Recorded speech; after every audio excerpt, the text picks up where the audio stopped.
बिस्मिल्लाहिर्रहमानिर्रहीम, अस्सलाम वालेकुम। जैसा कि हम चैप्टर नंबर 4 पर हैं, केमिकल बॉन्डिंग।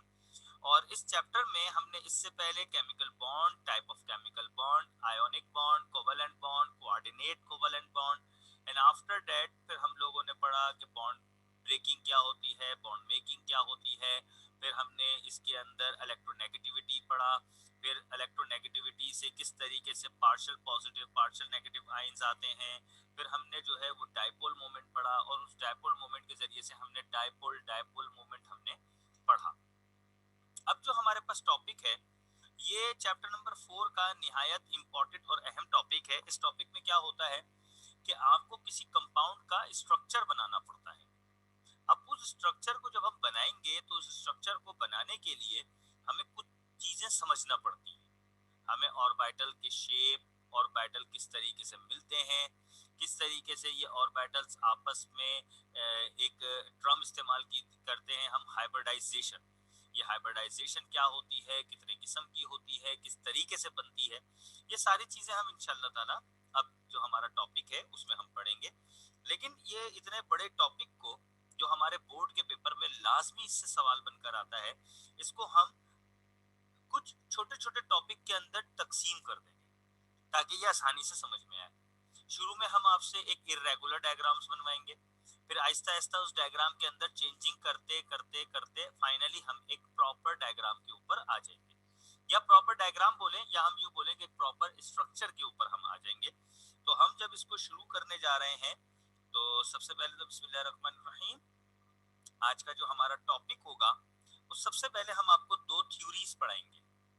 एक कहलाती है वैलेंस बॉन्ड थ्योरी, इसको शॉर्ट में VBT भी कहते हैं, यानी कि वैलेंस बॉन्ड थ्योरी भी कहते हैं। ठीक है, इसके कुछ पॉइंट्स हैं वो आप देख लें। 1930 के अंदर एक शख्स, हमारे पास फातिमा ने भी अभी ज्वाइन कर लिया, 1930 में एक शख्स जिसका नाम था पाउलिंग, उसने जो है वो इस थ्योरी को डेवलप किया था। ठीक है, यानी कि उसने इस थ्योरी को डेवलप किया था। ये मैंने पॉइंट लिख दिया कि इन 1930 पॉलिंग डेवलप्ड अ थ्योरी जो बेस्ड करती थी अपॉन क्वांटम मैकेनिकल ट्रीटमेंट। और ये क्वांटम थ्योरी हम पढ़ चुके हैं इससे पहले। ठीक है जी, उसी चीज के ऊपर बेस करती है ये वैलेंस बॉन्ड थ्योरी। अच्छा, एक और पॉइंट ये होता है, ये मैं लिख देता हूं पॉइंट। एटॉमिक ऑर्बिटल यानी कि किसी भी एटम का जो ऑर्बिटल होता है, जब वो ओवरलैप होता है लीनियरली, लीनियरली का मतलब होता है सीधा सीधा, यानी कि एक ये रहा एटम, एक ये एक दूसरे एटम के ऊपर ओवरलैप हो गया, और फिर क्या होता है, कंबाइन हो जाता है। जब दो एटम आपस में लीनियर तौर पर यानी कि सीधा सीधा ओवरलैप हो जाते हैं, कंबाइन हो जाते हैं, कंबाइन होने के बाद वो क्या बनाते हैं, एक मॉलिक्यूलर ऑर्बिटल, एक मॉलिक्यूलर ऑर्बिटल बना देते हैं। ठीक है, तो ये जो थ्योरी है, this theory is called VBT, valence bond theory कहलाता है। ठीक है जी, यानी कि आप इसको इस तरह समझ लें कि एक एटम है, लेट सपोज एन एटम। ठीक है, ये एटम का मैंने एक ऑर्बिटल बना दिया, लेट सपोज मैंने s ऑर्बिटल बनाया। ये दूसरे एटम का s ऑर्बिटल बनाया जो इसके साथ जुड़ गया, और जुड़ने के बाद इसने एक मॉलिक्यूल बना लिया जिसके अंदर दो s ऑर्बिटल जुड़ गए। तो ये चूंकि वैलेंस शेल है, ये भी इसका वैलेंस शेल है। ठीक है, और ये दोनों एटॉमिक ऑर्बिटल हैं, यानी कि एक एटम का ऑर्बिटल है, ये एक एटम का ऑर्बिटल है, तो ये क्या बन गया, मॉलिक्यूलर ऑर्बिटल, किसी एक मॉलिक्यूल का ऑर्बिटल। जैसे हाइड्रोजन हाइड्रोजन ये दोनों एटम है, तो जब ये मिलते हैं तो H2 बन जाते हैं ना, तो ये कहलाएगा एटम और ये कहलाएगा मॉलिक्यूल। तो इसका जो ऑर्बिटल होगा वो कहलाएगा एटॉमिक ऑर्बिटल, और इसका जो ऑर्बिटल होगा वो कहलाएगा मॉलिक्यूलर ऑर्बिटल। ठीक है भाई, तो ये जो थ्योरी है कि एटॉमिक ऑर्बिटल से मॉलिक्यूलर ऑर्बिटल बन रहा है, तो इसको हम कहते हैं वैलेंस बॉन्ड थ्योरी, क्योंकि बेसिकली जो है वो वैलेंस शेल के अंदर ही ये सारे काम हो रहे हैं। ठीक है, यानी कि शेयरिंग ऑफ इलेक्ट्रॉन हो रहा है, और ये बात याद रखिएगा, ओवरलैपिंग तो शेयरिंग की सूरत में होगी। ठीक है, तो अब हमने इससे एक और पॉइंट निकाला कि द शेयरिंग ऑफ इलेक्ट्रॉन, इसके अंदर शेयरिंग ऑफ इलेक्ट्रॉन होता है। ठीक है भाई, फिर अब जो बॉन्ड बन रहा है उसकी स्ट्रेंथ भी तो होगी कि कितनी ताकत है उस बॉन्ड के अंदर, स्ट्रेंथ द बॉन्ड कह रहा हूं, स्ट्रेंथ ऑफ बॉन्ड। ठीक है, और लाजिमी सी बात है, अब ये जो बॉन्ड बनाएगा इसका कोई शेप होगा, इसकी कोई ज्योमेट्री होगी, ये सारी जो है वो आर थ्रू, ये एक थ्योरी के थ्रू होती है जिसको हम कहते हैं WSEPR, विस्पर थ्योरी कहलाती है ये। ठीक है, अब लाजिमी सी बात है, जब हम जिस बॉन्ड की बात कर रहे हैं, जिस थ्योरी की बात कर रहे हैं, तो ये कोवेलेंट बॉन्ड के थ्रू होगी। A covalent bond is formed by overlapping। जब आप ओवरलैपिंग कर रहे हैं, ओवरलैपिंग का मतलब होता है किसी एक बॉन्ड को, किसी एक एटम को दूसरे एटम के ऊपर चढ़ा देना, इसको हम ओवरलैपिंग कहते हैं। यानी कि केमिस्ट्री की जुबान में कहेंगे कि एक एटम दूसरे एटम के साथ इलेक्ट्रॉन की शेयरिंग कर रहा है, तभी तो ओवरलैपिंग हो रही है। ठीक है, आयोनिक बॉन्ड के अंदर ओवरलैपिंग नहीं होती, आयोनिक बॉन्ड में तो ट्रांसफर ऑफ इलेक्ट्रॉन होता है, तो इसके अंदर जो है वो ओवरलैपिंग हो रही होती है। ठीक है, और किसके दरमियान, between the partially atomic orbital, ऐसे ऑर्बिटल के अंदर जो पार्शियली होते हैं, यानी कि जिनके अंदर कोई ना कोई कमी है, पूरा मुकम्मल नहीं भरे हुए होते वो, तो लाजिमी सी बात है उन्हीं के दरमियान जो है वो ओवरलैपिंग होगी, कोवेलेंट बॉन्ड बनेगा, और ये कोवेलेंट बॉन्ड चूंकि वैलेंस बॉन्ड के थ्रू बन रहा है तो हम इसको कहते हैं वैलेंस बॉन्ड थ्योरी कहते हैं। ठीक है भाई, अब इस थ्योरी के नतीजे में क्या होता है, as a result of overlap, जब आप एक एटम को दूसरे एटम के ऊपर ओवरलैप कर रहे हैं, तो जो इलेक्ट्रॉन्स होते हैं विद अपोजिट स्पिन, हमने आपको बताया था ना कि pair of electron opposite spin में होते हैं, है ना भाई, ब्रैकेट में लिख देता हूं, एक क्लॉकवाइज होगा तो एक एंटी क्लॉकवाइज होगा। ये जो अपोजिट स्पिन के इलेक्ट्रॉन होंगे वो क्या होंगे, पेयर बन जाएंगे। ठीक है, और उससे क्या होगा, टू बी स्टेबलाइज देमसेल्फ, अपने आप को मखसूस कर देंगे और अपने आप को ठहराव ले आएंगे अपने अंदर। ठीक है, तो ये है हमारी वैलेंस बॉन्ड थ्योरी, इसको थोड़ा सा आसानी से समझाता हूं। लेट सपोज मेरे पास एक हाइड्रोजन का एटम है, ये दूसरे हाइड्रोजन के एटम के साथ मिलकर बना रहा है हाइड्रोजन का मॉलिक्यूल।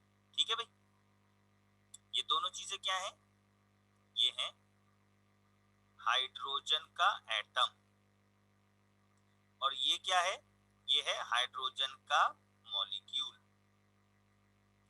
सही है, अब मैं आता हूं इस हाइड्रोजन के एटम की तरफ, इस हाइड्रोजन के पास एक इलेक्ट्रॉन है, तो इलेक्ट्रॉनिक कॉन्फ़िगरेशन बनेगी 1s1, तो ये s क्या हुआ, इसका ऑर्बिटल, s क्या हुआ इसका ऑर्बिटल। ठीक है, और s का शेप गोल होता है, ये हो गया इसका s ऑर्बिटल, और इसके अंदर एक इलेक्ट्रॉन है, इलेक्ट्रॉन चले मैं ब्लू से कर देता हूं। ठीक है, अब ये दूसरा हाइड्रोजन है, ये उसका s ऑर्बिटल है, और इसके अंदर ये एक इलेक्ट्रॉन है। ठीक है, अब क्या होगा कि जब इन दोनों के एटम आपस में ओवरलैपिंग होंगे, शेयरिंग ऑफ इलेक्ट्रॉन होंगे, यानी कि एक हाइड्रोजन का एटम दूसरे हाइड्रोजन का एटम, ठीक है, ये इसका s ऑर्बिटल, ये इसका s ऑर्बिटल, ये हाइड्रोजन का एटम, ये हाइड्रोजन का एटम, मिलके क्या बना दिया इन्होंने H2। तो अब ये जो चीज है ये क्या कहलाएगा, मॉलिक्यूलर ऑर्बिटल, ठीक है। अब इस मॉलिक्यूलर ऑर्बिटल के अंदर आपके दो इलेक्ट्रॉन होंगे, एक ये रहा इलेक्ट्रॉन और एक ये रहा इलेक्ट्रॉन। ये दो इलेक्ट्रॉन कहां से आए, एक इलेक्ट्रॉन आया इस ऑर्बिटल का, एक इलेक्ट्रॉन आया इस ऑर्बिटल का।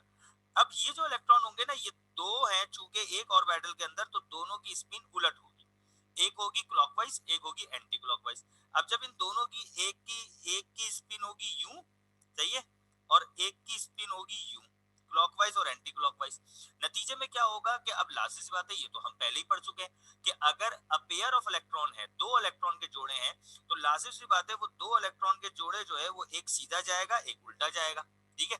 तो ये जो आपके इलेक्ट्रॉन के पेयर हैं, मैं हाईलाइट करके दिखाता हूँ, ये वाले जो आपके पास पेयर हैं इलेक्ट्रॉन, तो ये क्या करेंगे, अपोजिट स्पिन के अंदर ट्रेवल करेंगे, एक क्लॉकवाइज स्पिन में ट्रेवल करेगा, एक एंटी क्लॉकवाइज स्पिन में ट्रेवल करेगा। उससे क्या होगा, ये अपने आप को स्टेबलाइज कर देंगे, अपने अपने अंदर ठहराव पैदा कर देंगे और एक पेयर फॉर्म के अंदर अपने आप को नमूदार कर देंगे, पेश कर देंगे। नतीजे में हमारे पास एक मॉलिक्यूलर ऑर्बिटल बन जाएगा। तो ये जो हमारे पास पूरा जो प्रोसेस है ये आपका कहलाता है वैलेंस बॉन्ड थ्योरी। और वैलेंस बॉन्ड थ्योरी जो है वो आपकी अप्लाई होती है कोवेलेंट बॉन्ड के ऊपर। क्यों, क्योंकि इसके अंदर दो काम हो रहे हैं, एक शेयरिंग और दूसरा ओवरलैपिंग। शेयरिंग किसे कहते हैं, जो मैंने यहाँ करके दिखाई, मैं ग्रीन से बताता हूँ, ये शेयरिंग आ गई, ठीक है। और ओवरलैपिंग क्या है, मैं आपको येलो से करके दिखाता हूँ। ये देखें, दोनों शेल एक दूसरे के ऊपर चढ़ गए, जिसको हम कहते हैं ओवरलैपिंग हो गई, ठीक है जी। तो वैलेंस बॉन्ड थ्योरी आपकी समझ में आ गई। अब हम अगली थ्योरी की तरफ चलते हैं, और अगली थ्योरी है हमारी मॉलिक्यूलर ऑर्बिटल थ्योरी। आपने वैलेंस बॉन्ड थ्योरी पढ़ ली कि दो वैलेंस शेल जो है वो आपस में ओवरलैप हो गए by the sharing of electron, और उन्होंने एक मॉलिक्यूलर ऑर्बिटल बना दिया। तो ये तो थी आपकी वैलेंस बॉन्ड थ्योरी, जो आपकी रिएक्शन से पहले हो रही थी, ठीक है भाई। अब आते हैं मॉलिक्यूलर ऑर्बिटल थ्योरी, जिसके अंदर आपका एक मॉलिक्यूल बन चुका होता है, ठीक है। चले जी, अब इसके जरा हम पॉइंट्स लिख लेते हैं पहले, फिर हम इसको पढ़ेंगे। The bounded atom occupy molecular orbital and electron is influenced। अच्छा, इन्फ्लुएंस का मतलब होता है असरअंदाज, ठीक है, by more than one molecules, जिसको हम कहते हैं पॉलीसेंट्रिक, ठीक है। एक पॉइंट तो ये है। दूसरा पॉइंट है the linear combination of atomic orbit, ठीक है, जिसको हम कहते हैं linear combination atomic orbit, LCAO, gives two types of molecular orbital, ठीक है। MO मॉलिक्यूलर ऑर्बिटल की शॉर्ट फॉर्म है, ये मैं यहां लिख देता हूं MO, ठीक है। Number 1 anti bonding molecular orbital, जिसको हम ABMO कहते हैं, यानी कि एंटी बॉन्डिंग मॉलिक्यूलर ऑर्बिटल। दूसरा कहलाता है बॉन्डिंग MO, जिसको हम BMO भी कहते हैं, यानी कि बॉन्डिंग मॉलिक्यूलर ऑर्बिटल। अच्छा, अब जरा इस बात को समझ लेते हैं, फिर हम एंटी बॉन्डिंग और बॉन्डिंग मॉलिक्यूलर ऑर्बिटल की तरफ आते हैं। देखिए जी, अब आपके दो एटम आपस में बाउंड हो चुके हैं, ठीक है।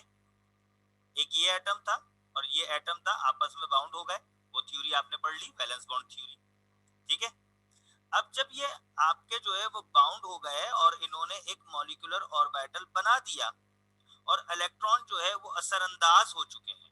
एक मॉलिक्यूल के अंदर इलेक्ट्रॉन आ चुके हैं, जैसा कि आपको यहाँ नजर आ रहा है कि एक ही मॉलिक्यूल के अंदर आपके इलेक्ट्रॉन्स आ गए। सही है, देखे मैं आपको ये स्क्रीन पे शो कर रहा हूँ। ठीक है, यानी कि पहले आपके पास एक हाइड्रोजन का एटम था, आपके पास दूसरा हाइड्रोजन का एटम था। अब इन दोनों के वैलेंस शेल के अंदर इलेक्ट्रॉन थे, तो ये ओवरलैपिंग हो गई, शेयरिंग हो गई। ये तो आपने पढ़ ली वैलेंस बॉन्ड थ्योरी के अंदर, और एक मॉलिक्यूलर ऑर्बिटल बन गया। ठीक है, अब इसके आगे जो है वो है आपकी मॉलिक्यूलर ऑर्बिटल थ्योरी। अब जब आपका मॉलिक्यूलर ऑर्बिटल बन गया, बनने के बाद इलेक्ट्रॉन उस मॉलिक्यूल के अंदर आ गए, आने के बाद स्टेबलाइज भी हो गए, एक क्लॉकवाइज डायरेक्शन में घूम रहा है, एक एंटी क्लॉकवाइज डायरेक्शन में घूम रहा है।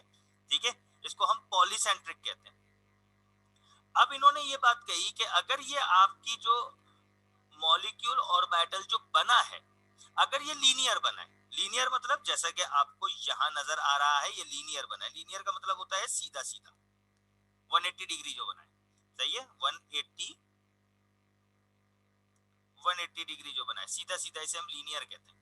ठीक है, तो अगर आपका लीनियर बन रहा है मॉलिक्यूलर ऑर्बिटल, तो वो दो किस्म के हो सकते हैं, दो किस्म के होते हैं। एक कहलाता है आपका एंटी बॉन्डिंग मॉलिक्यूलर ऑर्बिटल, और एक कहलाता है आपका बॉन्डिंग मॉलिक्यूलर ऑर्बिटल। ठीक है, अब हम आते हैं सबसे पहले वाले की जानिब, जिसको हम कहते हैं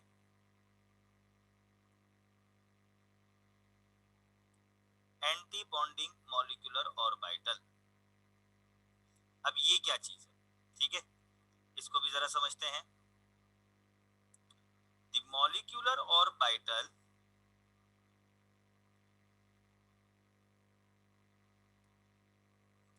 which has high energy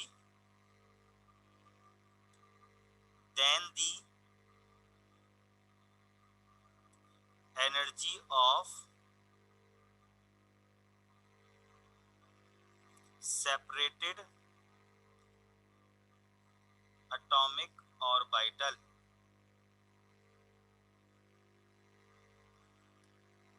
is called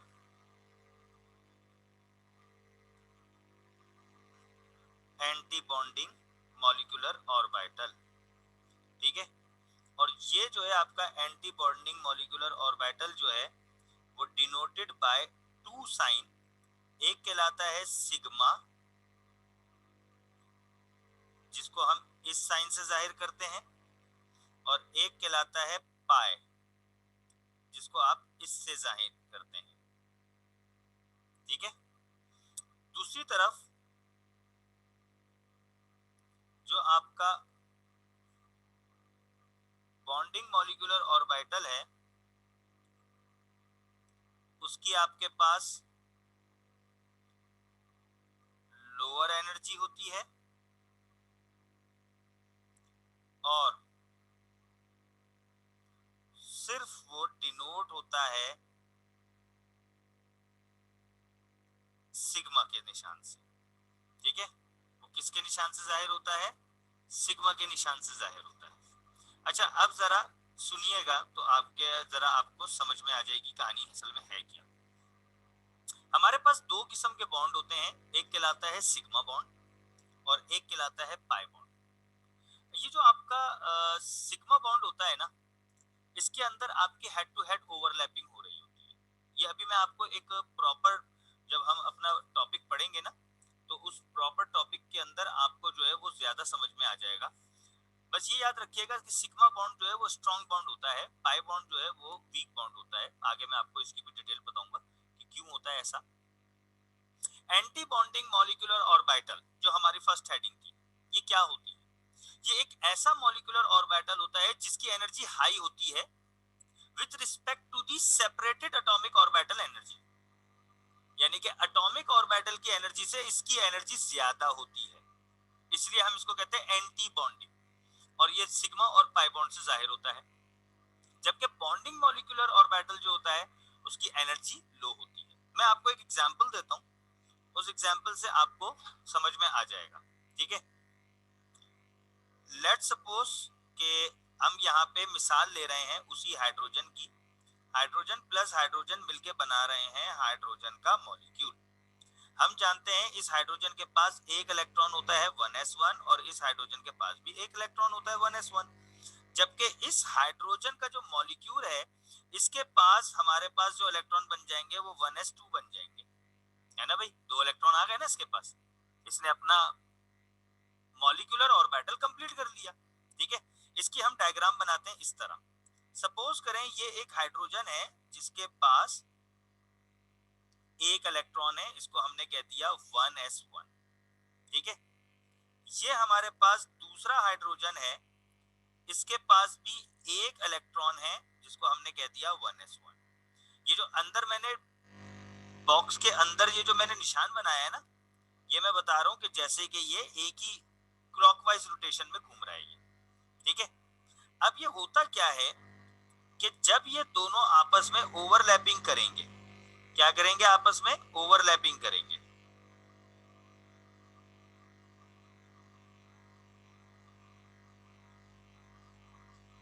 तो ओवरलैपिंग करने के बाद इनके पास दो ऑर्बिटल बन जाएंगे। एक ऑर्बिटल के अंदर ये दोनों इलेक्ट्रॉन आके शामिल हो जाएंगे जिसको हम कहते हैं मॉलिक्यूलर बॉन्डिंग ऑर्बिटल। ये बॉन्डिंग ऑर्बिटल हो गया जहां बॉन्ड बन गया, और ये है आपका खाली, इसको हम कहेंगे एंटी बॉन्डिंग, जिसको हम सिग्मा प्लस से जाहिर करते हैं। ठीक है, और इसको हम नॉर्मल सिग्मा से जाहिर करते हैं। बात इतनी आसानी से समझ में नहीं आई होगी, लेकिन मैं आपको जरा इसको थोड़ा सा एक और तरीके से समझाता हूँ, फिर आपकी बात इंशाल्लाह ताला समझ में आ जाएगी। देखिए, नॉर्मल डायग्राम हमने यू बनाई थी कि ये हाइड्रोजन का s ऑर्बिटल है और इसमें एक इलेक्ट्रॉन है, और ये हाइड्रोजन दूसरे हाइड्रोजन का s ऑर्बिटल है, इसके अंदर एक इलेक्ट्रॉन है। ठीक है भाई, अब जब दोनों ये आपस में मिलेंगे तो मिलने के बाद इन्होंने ओवरलैपिंग कर दी, ये दोनों हाइड्रोजन के s s ऑर्बिटल हो गए और ये अंदर इलेक्ट्रॉन आ गया दोनों के अंदर। ठीक है, अब जब ये आ गए तो गौर से देखें कि अगर इलेक्ट्रॉन एक शेल में घूम रहे हैं तो दूसरा शेल बहरहाल खाली होगा, है ना भाई, इसलिए हम इसको यू बना देते हैं कि ये आपस में इस तरीके से बन जाते हैं, ये इस तरीके से बन जाते हैं, ये बन गया इनका मॉलिक्यूलर ऑर्बिटल। ठीक है, हम यूं कहेंगे कि H और H ने आपस में सिंगल कोवेलेंट बॉन्ड बना दिया। ठीक है, बस इसी डायग्राम को मैंने यहां करके दिखा दिया।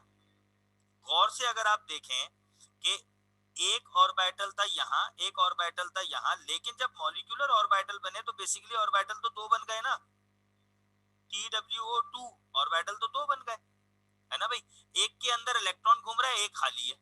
तो वही चीज डायग्राम मैंने यहाँ बनाई कि आपके पास एक हाइड्रोजन था जिसके पास एक इलेक्ट्रॉन था, और एक हाइड्रोजन था जिसके पास एक इलेक्ट्रॉन था।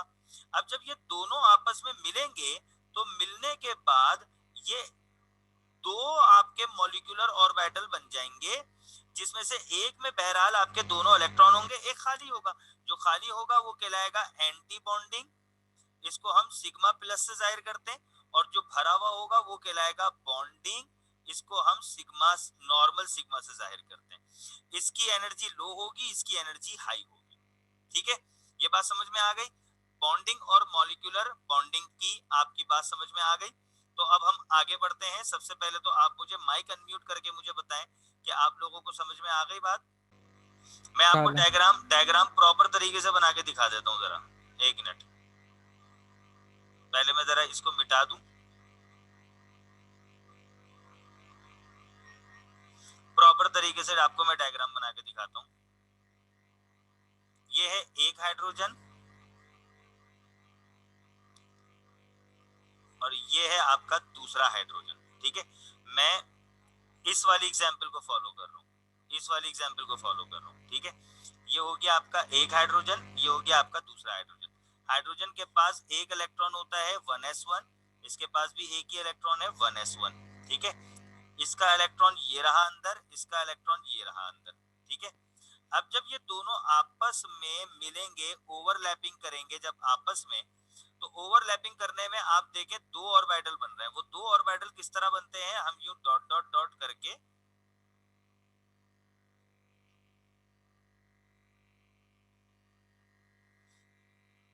फिर हम यहाँ वो 2 ऑर्बिटल बनाते हैं।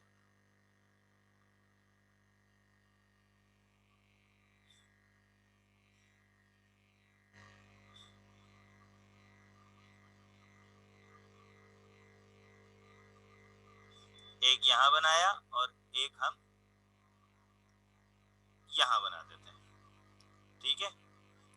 अब ये हमने इसको डॉटेड लाइन से हमने यहाँ इसको जाहिर कर दिया। अब नीचे वाले के पास दोनों इलेक्ट्रॉन चले गए अपोजिट स्पिन पे, क्योंकि इलेक्ट्रॉन को अपने आप को स्टेबलाइज भी करना है। अपोजिट स्पिन में ट्रेवल होंगे, एक बॉक्स के अंदर आप 2 इलेक्ट्रॉन डाल रहे हैं, एक ही स्पिन में आप डाल ही नहीं सकते अपोजिट स्पिन में। तो आप देख रहे हैं एक खाली हो गया, एक भरा हुआ है। जो खाली है वो कहलाएगा एंटी बॉन्डिंग और इसको हम सिग्मा प्लस से जाहिर करते हैं, और ये कहलाएगा बॉन्डिंग जिसको हम सिग्मा से जाहिर करते हैं। पूरा नाम लिख के एंटी बॉन्डिंग मॉलिक्यूलर ऑर्बिटल, और इसको हम कहेंगे बॉन्डिंग मॉलिक्यूलर ऑर्बिटल।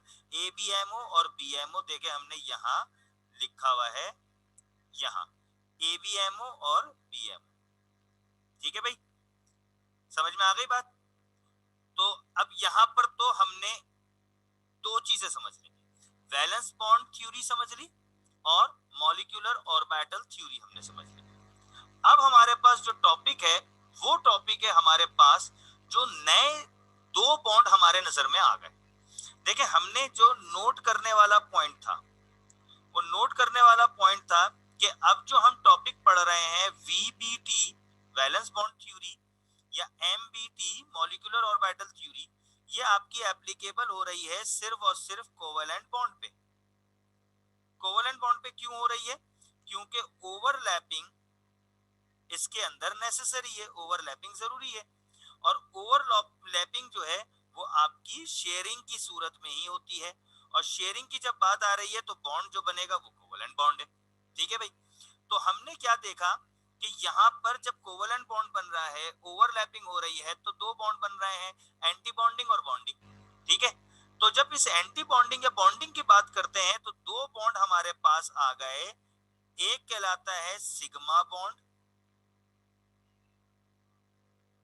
जिसको इस निशान से जाहिर करते हैं, और दूसरा आ गया हमारे पास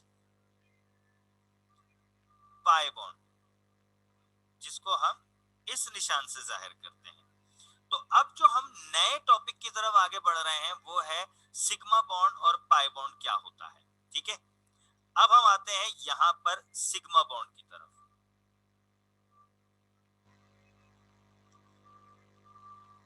अब जरा सिग्मा बॉन्ड के कुछ पॉइंट्स देख लें, ठीक है। द बॉन्ड एक ऐसा bond by the head to head overlapping, यानी कि जिसके अंदर हेड टू हेड ओवरलैपिंग हो रही है, सही है। और कैसे हो रही है? हाफ फील्ड ऑर्बिटल के जरिए से, सही है। along inter nuclear axis is called sigma bond. आम जुबान में कहूं कि जिसमें हेड टू हेड ओवरलैपिंग हो रही है, सामने से ओवरलैपिंग हो रही है, यानी कि सीधा सीधा ये वाली ओवरलैपिंग। कैसी ओवरलैपिंग हो रही है? सीधा सीधा ओवरलैपिंग हो रही है, भले वो ओवरलैपिंग यूं हो रो, सही है, या गोल हो रही है, लेकिन हेड टू हेड हो रही है, सीधा सीधा ओवरलैपिंग हो रही है, उसको हम कहते हैं सिग्मा बॉन्ड बना रहा है, ठीक है भाई। अच्छा, सिग्मा बॉन्ड 2-3 पॉइंट सुन लें, ठीक है। सिंगल कोवलेंट बॉन्ड जो होता है आपका, जिसको आप सिंगल डैश से जाहिर करते थे, वो सिग्मा बॉन्ड होता है। क्या होता है आपका? Sigma bond. जो आपका डबल कोवलेंट बॉन्ड होता है, जिसको आप 2 लाइन से जाहिर करते हैं, सही है, उसमें से इन which first is sigma bond. ये जो 2 लाइन है ना, इनमें से एक, 2 लाइन का मतलब होता है 2 बॉन्ड, तो एक बॉन्ड आपका सिग्मा बॉन्ड है, ठीक है। अगर आप ट्रिपल कोवेलेंट बॉन्ड की बात करते हैं, जिसके अंदर 3 लाइन होती है। और आप याद करें, हमने पिछले से पिछले लेक्चर में पढ़ा था, सिंगल कोवेलेंट बॉन्ड जिसमें एक पेयर शेयर हो रहा है, डबल कोवेलेंट बॉन्ड जिसमें 2 पेयर शेयर हो रहे हैं, ट्रिपल कोवेलेंट बॉन्ड जिसमें 3 पेयर शेयर हो रहे हैं। तो ट्रिपल कोवेलेंट बॉन्ड के अंदर भी आपका फर्स्ट जो है वो सिग्मा बॉन्ड होता है। इसका मतलब क्या हुआ, मैं यूं कह सकता हूं कि सिंगल कोवेलेंट बॉन्ड, ठीक है, डबल कोवेलेंट बॉन्ड और triple covalent bond. Single covalent bond को 1 डैश, डबल को 2 डैश, ट्रिपल को 3 डैश। तो सिग्मा बॉन्ड का ये निशान है। सिंगल कोवेलेंट बॉन्ड में एक सिग्मा बॉन्ड होता है, डबल कोवेलेंट बॉन्ड में भी एक होगा और ट्रिपल कोवेलेंट बॉन्ड में एक सिग्मा बॉन्ड होगा। और वो कौन सा सिग्मा बॉन्ड है? First bond is the sigma bond. यहां मैं लिख देता हूं, फर्स्ट बॉन्ड इज ऑलवेज, हमेशा सिग्मा बॉन्ड होगा। अब आपके जहन में आएगा कि सर इधर पर ये दूसरा वाला बॉन्ड क्या कहलाएगा, इधर ये दूसरा और तीसरा वाला बॉन्ड क्या कहलाएगा? तो इसमें जो आपका सेकंड बॉन्ड है वो पाई बॉन्ड कहलाएगा, और इसमें जो आपका सेकंड और थर्ड बॉन्ड है वो आपका पाई बॉन्ड कहलाएगा। यानी कि सिंगल कोवेलेंट बॉन्ड में तो सेकंड थर्ड बॉन्ड होता ही नहीं है, सिर्फ एक ही बॉन्ड है, तो वो आपका सिग्मा बॉन्ड है। डबल कोवेलेंट बॉन्ड में चूंकि 2 बॉन्ड हो रहे होते हैं तो पहला आपका सिग्मा, दूसरा आपका पाई बॉन्ड होगा। ट्रिपल कोवेलेंट बॉन्ड में चूंकि 3 बॉन्ड हो रहे होते हैं तो पहला आपका सिग्मा बॉन्ड और दूसरा और तीसरा आपका पाई बॉन्ड कहलाता है। ठीक है, तो एक बात तो समझ में आ गई कि sigma bond head to head overlapping होती है, जो सीधा सीधा एक दूसरे के ऊपर चढ़ रहे हैं। ठीक है, शेयरिंग हो रही है, एक 2 एटॉमिक ऑर्बिटल सीधा सीधा एक दूसरे के ऊपर ओवरलैप कर रहे हैं, इसको हम कहेंगे सिग्मा बॉन्ड। दूसरी बात कि पहला बॉन्ड हमेशा सिग्मा बॉन्ड होता है, सही है। तीसरी बात, डबल और ट्रिपल कोवेलेंट बॉन्ड का पहला बॉन्ड आपका सिग्मा बॉन्ड होता है। चौथी बात कि सिग्मा बॉन्ड जो है इज स्ट्रॉन्ग बॉन्ड, ये आपका स्ट्रॉन्ग बॉन्ड होता है। पांचवी बात, sigma bond is denoted by this sign. अब आज से एक बात जहन में रख लें, अब हम single covalent bond, double covalent bond, triple covalent bond नहीं बोलेंगे। अब सिंगल कोवेलेंट बॉन्ड है तो हम बोलेंगे एक sigma bond, double covalent bond है तो हम बोलेंगे एक सिग्मा एक pi bond, triple covalent bond है तो हम बोलेंगे एक सिग्मा 2 पाई बॉन्ड। ठीक है भाई, ये बात भी समझ में आ गई। ठीक है, अब हम यहां से मजीद आगे बढ़ेंगे, लेकिन चूंकि हमारे पास सिग्मा बॉन्ड की टाइप्स हैं तो हम इस सिग्मा बॉन्ड की टाइप्स को डिफाइन करने से पहले हम आपको सिर्फ ऑर्बिटल के शेप बता देंगे। सिग्मा बॉन्ड की टाइप्स हम करेंगे कल, क्योंकि मैंने कहा कि हम स्लो स्लो करेंगे। ये बात याद रखिएगा कि हमारे पास के एल एम एन ये क्या थे? ये थे शेल, जिसका दूसरा नाम ऑर्बिट होता है, और मैंने आपको समझाने के लिए कहा था ये है घर। फिर इसके अलावा हमारे पास एस पी डी एफ, ये इन शेल के अंदर सब शेल होते हैं। इन शेल के अंदर इनको हम ऑर्बिट नहीं बल्कि ऑर्बिटल कहते हैं। आपने देखा होगा आज के टॉपिक में मैं ऑर्बिटल ऑर्बिटल ऑर्बिटल का जिक्र कर रहा हूं, तो इसका मतलब है मैं एस पी डी एफ की बातें कर रहा हूं। ठीक है, और इनको हम कहते हैं सब शेल कह देते हैं या ऑर्बिटल कहते हैं। ज्यादातर हम इसको ऑर्बिटल ही यूज कर रहे हैं, और मैंने आम तौर पर इसका नाम रखा कमरे। ये बात याद रखिएगा, घर के अंदर कमरे होते हैं, इसलिए शेल के अंदर सब शेल होते हैं, ऑर्बिट के अंदर ऑर्बिटल होते हैं। ठीक है, तो हमारे पास 4 ऑर्बिटल हो गए, एस पी डी और एफ। एस के अंदर 2 इलेक्ट्रॉन आते हैं, क्यों? क्योंकि एस के अंदर एक ही बॉक्स बना हुआ होता है, और इसका जो नाम है वो है स्फेरिकल, और इसका शेप होता है गोल। ठीक है भाई, दूसरा है आपका पी। पी के अंदर 6 इलेक्ट्रॉन आते हैं। आपको पता है इलेक्ट्रॉन तो एक बॉक्स में 2 ही आते हैं, तो हम इसके 3 बॉक्स बनाते थे, तभी हम कहते थे इसके अंदर 6 इलेक्ट्रॉन आते हैं। जैसे एस में 2 जाते हैं ना, पी में 1 2 3 4 5 6, तो इसका मतलब है इसके 3 किस्म के शेप बनेंगे। वो जो 3 किस्म के शेप बनते हैं वो मैं यहाँ बना रहा हूँ। एक बनता है हमारा एक्स एक्सिस पे, ये कहलाता है एक्स एक्सिस। एक बनता है हमारा वाई एक्सिस पे, ये कहलाता है आपका वाई एक्सिस। और एक बनता है हमारा जेड एक्सिस पे। ठीक है, ये जो पी है इसका नाम है डम्बेल शेप। और डम्बेल शेप किस तरह बनता है, एक यू बनता है गुब्बारे की तरह और एक यू बनता है। ठीक है, दो शेप बनते हैं इसके, एक इलेक्ट्रॉन यहां जाता है, एक इलेक्ट्रॉन यहां जाता है। ठीक है, जैसे एस के अंदर तो एक दोनों इलेक्ट्रॉन एक ही स्फेरिकल में चले जाते हैं ना, डम बेल में एक डम बेल में जाता है, एक दूसरे बेल में जाता है। ठीक है, अब चूंकि एक डम्बेल में आप देखें 2 इलेक्ट्रॉन जा रहे हैं ना, और पी के अंदर तो हमें पता है 6 इलेक्ट्रॉन जाते हैं, तो 3 डम्बेल बनेंगे। किस तरह, मैं यहाँ रेड से बनाता हूं। एक डम्बेल यू बनेगा, ये बन गया आपका एक्स एक्सिस पर। एक डम्बेल यू बनता है, ये बन गया आपका वाई एक्सिस पर। ठीक है, और एक डम्बेल आपका यू बनता है, ये बन गया आपका जेड एक्सिस पर। ठीक है, ये 3 डम्बेल आपके बन गए। डी के अंदर 10 इलेक्ट्रॉन होते हैं, तो लाजमी सी बात है 5 बॉक्सेस बनेंगे।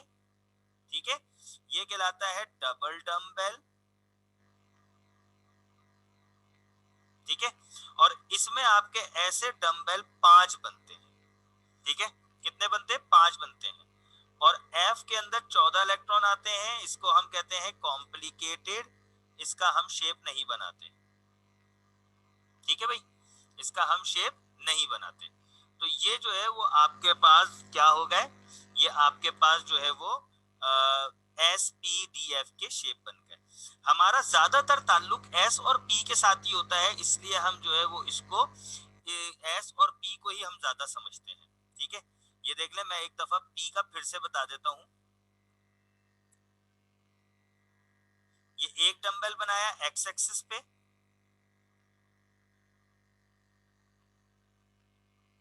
दूसरा डंबल बनाया वाई एक्सिस पे, और तीसरा डंबल बनाया मैंने जेड एक्सिस।